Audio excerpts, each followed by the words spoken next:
TikTokin Itoophiyaa keessatti ni kanfalamoo hin kanfalu. Yaadni dhugaasaa kunooti. Viidiyoo kana keessatti guutummaa yaada kana sirriitti argattu. TikTok monetizationiin akkam Itoophiyaa keessatti dhugaadhamoo soba yaada jedhu guutuusaa isin qabadhee dhufe. Har'as viidiyoo kanaan waan hedduu murteessaa fi isin gargaaru isin qabadhee dhufe hanga dhumaatti na hordofa.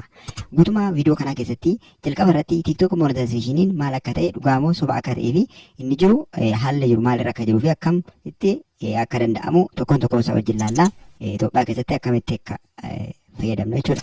Lammaffaa irratti Itoophiyaa keessatti TikTok irraa akkamiin maallaqa argachuu akka dandeenyu, karaa kamiin argachuu akka dandeenyu, karaalee ittiin maallaqaan argamuu danda'u illee diiteelii isaa wajjin ilaallaa.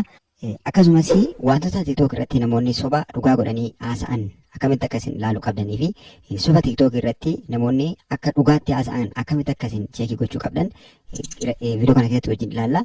Dhumara yookiin shanaffaa irratti kan nuti wajjin ilaallu akkaataan TikTok keenya qarshii argamsiisuu nuuf danda'u yookiin immoo TikTok yookiin akkaawuntii TikTok bananne tokko qarshii yookiin maallaqa kan nu argamsiisuuf akkam gochuu akka nuti qabnu sirriitti wajjin ilaalla.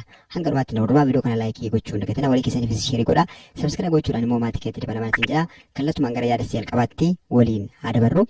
Jalqaba irratti TikTok monetizationiin akkamii kan jedhu sirriitti wajjin ilaalla jechuudha. TikTok monetizationiin akkuma jiru beekamaadha. TikTok monetizationiin akkuma YouTube ni jira. TikTokin monetize ni ta'a.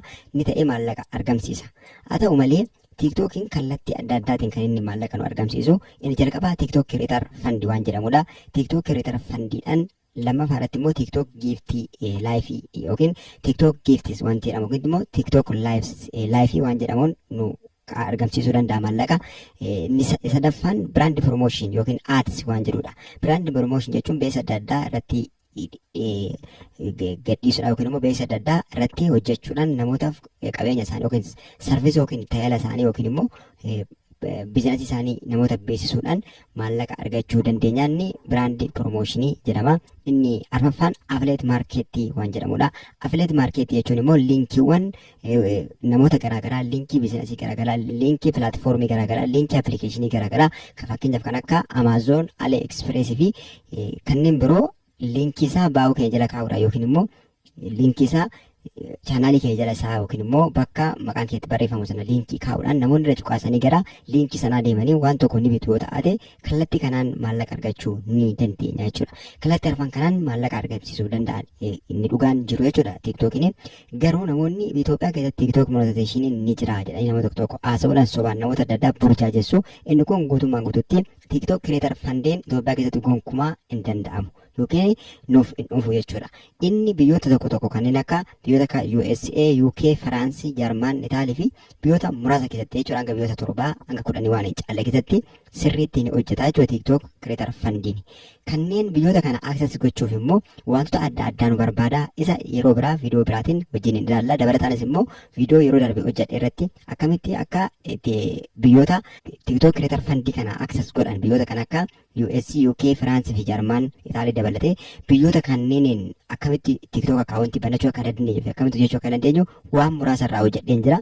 Isa ilaalatii gaaffii kan isin ta'e immoo koomentii irratti naaf barreessaa. Viidiyoo bal'aa isiniif hojjechuu nan danda'a isin jechuun barbaada. Garuu dhugaan jiru Itoophiyaa keessatti akkamitti TikTok irraa maallaqa argachuu dandeenya yookiin immoo karaa TikTok irraa maallaqni argamu tokkoon tokkoon isaan isiniif qooda viidiyoo kana keessatti. Maaliif kana sirriitti hubattan taanaan burjaajii tokko malee yeroo keessanitti alan fayyadamtu yoo dandeessan kallattii nama isiniif qoodu kanaan fayyadamtu. Kanaaf karaalee TikTokiin Itoophiyaa keessatti qarshii argamsiisuu danda'u isa dhugaa isaan isiniif hima. Inni jalqaba irratti yookiin firisteera kan jiru TikTok Live Gifts waan jedhudha. TikTok Live Gifts jechuun namni tokko TikTokii akkaawuntii banatee TikTokii sana followers yookiin namoota 1,000 follow isa godhaniin booda gara laayifii seenaa jechuudha. Laayifii seenuun baay'ee salphaadha waan isin rakkisu miti. Laayifii bakka filaas irratti hundee iddoo laayif jedhu kan xixiqqii gooneti kan nuti seennu jechuudha. Erga seeneen booda namni sun gaafa laayifii irra taa'ee namoota intartii godhu yookiin immoo namoota kallattii adda addaatiin namoota bashannansiisuu danda'a, namoota barsiisuu danda'a, gorsuu danda'a, waan adda addaa gochuu danda'a laayifiidhaan.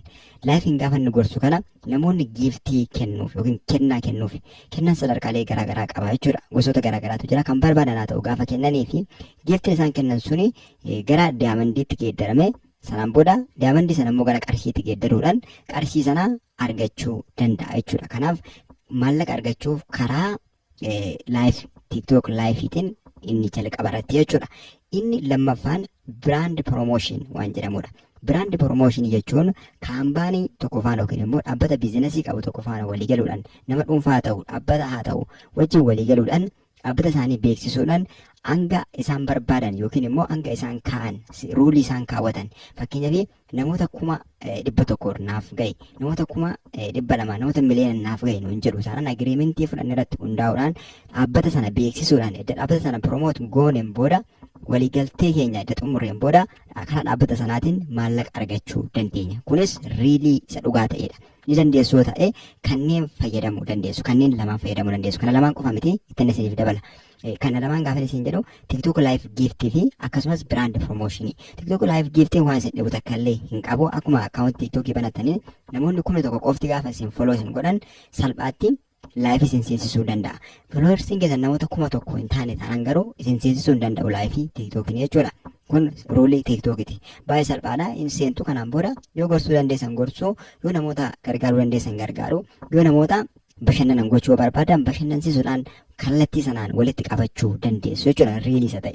Lammaffaan isa nama isiniin qoode kana brand promotion yookiin immoo ads waan jedhamudha jechuudha.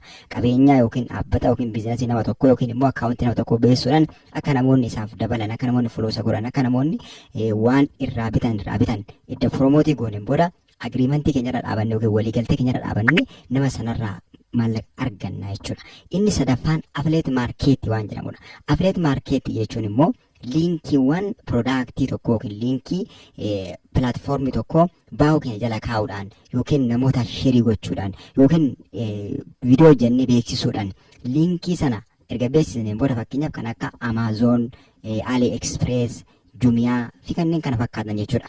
Liinkiiwwan dhaabbata kanneenii beeksisuudhaan piromootii gochuudhaanii liinkii sana namoonni irra tuqanii liinkii nuti keenyan liinkii koomishiniin ittiin nuuf kanfalamu nuti keenya sana irra tuqanii namoonni gaafa gara keessaa seenanii waan bituu qaban bitan yookiin sarvisii fayyadamuu qaban fayyadamanii dhaabbanni sun immoo nuuf kanfalaa jechuudha. Inni kun karaa affiliate marketiin maallaqni kan argamudha jechuudha. TikTok irraa beekni Itoophiyaa keessa teenyee jechuudha. Ta'uu gara biraa hin deemin. Inni arfaffaan oomisha ofii keenyaa gurguruudhaan. Oomisha jechuun piroodaaktii ofii keenyaa waan barbaade haa ta'u, tiishartii haa ta'u, koorsii haa ta'u, kitaabota haa ta'u, appilikeeshinii haa ta'u, weebsaayitii haa ta'u, waan barbaade haa ta'u, suuqii adda addaa keessaa wantoota adda addaa fuunee wantoota elektirooniksii ta'an wantoota garaagaraa waan barbaade haa ta'u fuunee dandeettii yookiin taalentii kana gochuu danda'u ni qabna taanaan gara laayifiitti baanee yookiin gara viidiyootiin hojjennee tattaafannee kallattii kanaan koomishinii argachuu dandeenya yookiin immoo oomisha ofii keenyaa piroodaaktii ofii keenyaa gurguruu dandeenya jechuudha bifa salphaatiin. Kun waan baay'ee iddoo barbaachisaadha jechuudha. Dandeettii kana taalentii kana ni qabna taanaan kun hanga nu guddataa deemu bal'inni biizinasii keenyas ol guddataa deema. Kun isa riilii dhugaa sirrii ta'edha jechuudha. Fakkeenyaaf appilikeeshinii tokko namarraa futanii yookiin liinkii isaa kaa'uudhaan namootaaf sheerii gochuudhaan akkasumas weebsaayitii namootaaf sheerii gochuudhaan namoota sanarraa koomishinii yookiin immoo haala waliigaltee keessaniitiin argachuu dandeessu. Fakkeenyaaf tiishartiin gurgura yoo ta'e baay'ina tiishartiin gurguruu sanarra dhaabadhee argachuu danda'a. Kan ofii kootii piroodaaktii ofii kootii immoo yookiin koorsii ofii kiyyaa qopheesse karaa kanaan gadi dhufee gurgurachuudhaan maallaqa argachuu nan danda'a. Kunillee madda biizinasii gaarii akka ta'uuf nu gargaara jechuudha. Kallattii kanneen arfaniin TikTok irraa maallaqa argachuun ni danda'ama Itoophiyaa keessatti sirriitti qalbeeffadha. Kanneen arfan kanaan TikTok like gift, brand promotion, affiliate marketii fi oomisha mataa keenyaa gurguruu jechuudha. Mataa keenyaas ta'e kan namaa oomisha mataa keenyaa gurguruudhaan oomisha mataa keenyaa promotion goona osoo hin taane fakkeenyaaf kanuma ofii kiyyaa kiriitii godhe kanuma ofii kiyyaa qabu oomishuman hojjetaa jiru beekumsa haa ta'u akkasumas maatiriyaalii piroodaaktii adda addaa haa ta'u kan barbaade haa ta'u baasnee gurguruudhaan fayyadamuu dandeenya. Kallattii arfan kanaan deemtaanaan iddoo fayyadamaa taatu.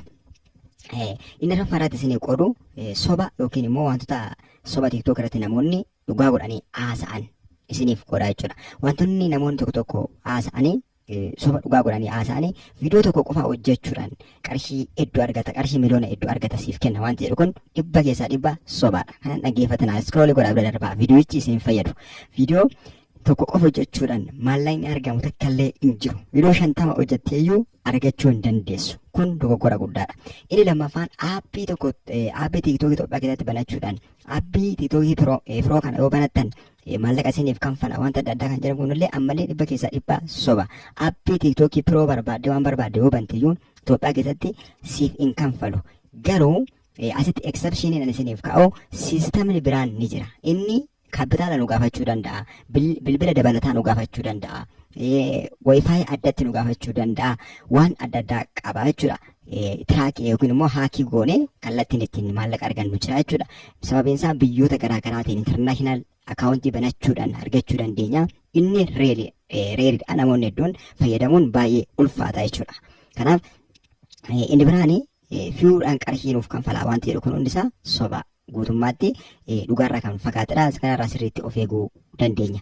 Inni shanaffaa fi iddoo meen poointii fi murteessaa ta'e isin gargaaru akkamitti tiiktookii keenyarraa qarshii akka argamsiisu gochuu dandeenya. Tiiktookiin keenya qarshii akka nuuf argamsiisu. Tiiktookii qarshii nuuf argamsiisa jechuun indirecti maal jechuudha? Tiiktookiin keenya yookiin akaawuntiin keenya kun beekamee namoota hedduun hordofamee jaalatamee namoonni duukaa bu'uutaanan waan nuti karaa sanaan qabannee dhufnu kamillee namoonni akka gaariitti akseepti nurraa gochuudhaan bu'aa nu buusuu danda'a. Indirecti kan amma isin jechaa jiru kun akkamitti tiiktookiin keenya qarshii argamsiisu gochuu dandeenya yookiin immoo akkamitti akaawuntiin keenya akka maallaqa nuuf argamsiisu taasifna inni jedhu indirecti akkamitti akaawuntii sirrii bareedaa fi namoota biratti fudhatama qabu gochuu akkamitti akaawuntii keenya akka nuti dandeenyuun isiniif qooduu barbaadetan. Inni jalqabaa mata duree bareedaa filachuu.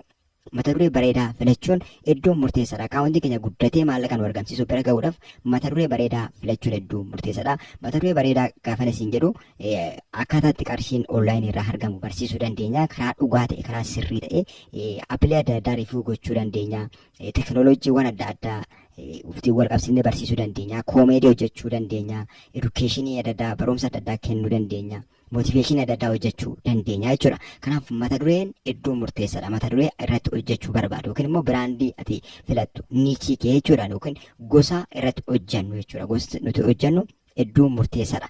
Isa gosa bareedaa ta'e filanne taanaan salphaatti guyyoota muraasa gidduutti ji'a waan hin gunnetti namoota kumaatamaan hordofame iddoo miidhagaa ta'a jechuudha.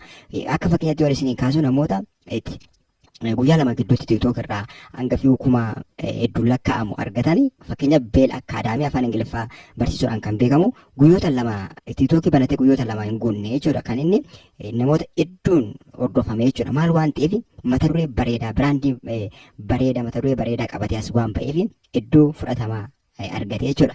Inni biraan kontentii qulqullina qabu hojjechuu. Kontentii qulqullina qabu gaafa isin jedhu viidiyoo gabaabaa ta'ee fi bareedaa ta'e namootatti sirriitti dhaga'amu sagalee qulqullina qabu kan qabuu fi iddoo gaarii kan ta'e hojjechuun iddoo murteessaadha jechuudha.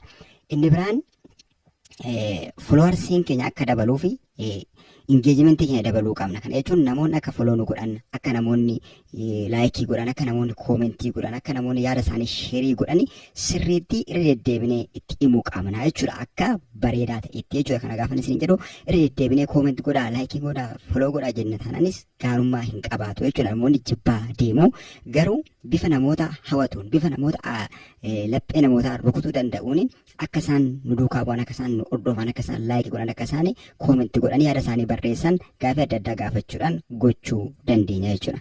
Kanaaf akka kanneen itti akaawuntii keenya guddifannee akka inni maallaqa nuuf hojjetu gochuu dandeenya. Walumaa galatti parsantii soba namoonni odeessan kan akka TikTok Creator Fandii Itoophiyaa keessatti ni hojjeta jedhamuu fi kanneen biroo irraa fagaattanii kallattii arfan amma isiniif qoode kanaan gara fuulduraatti akkasiin tarkaanfatan isin jechuun barbaada. Yaada fi gaaffii qabdan koomentii irratti barreessaa. Akkasumas gargaarsa barbaadan immoo nu dubbisa. Nagaa naa turaa yeroo biraa wal agarra. Sheerii waliin gochuun nagaatti yeroo gaarii.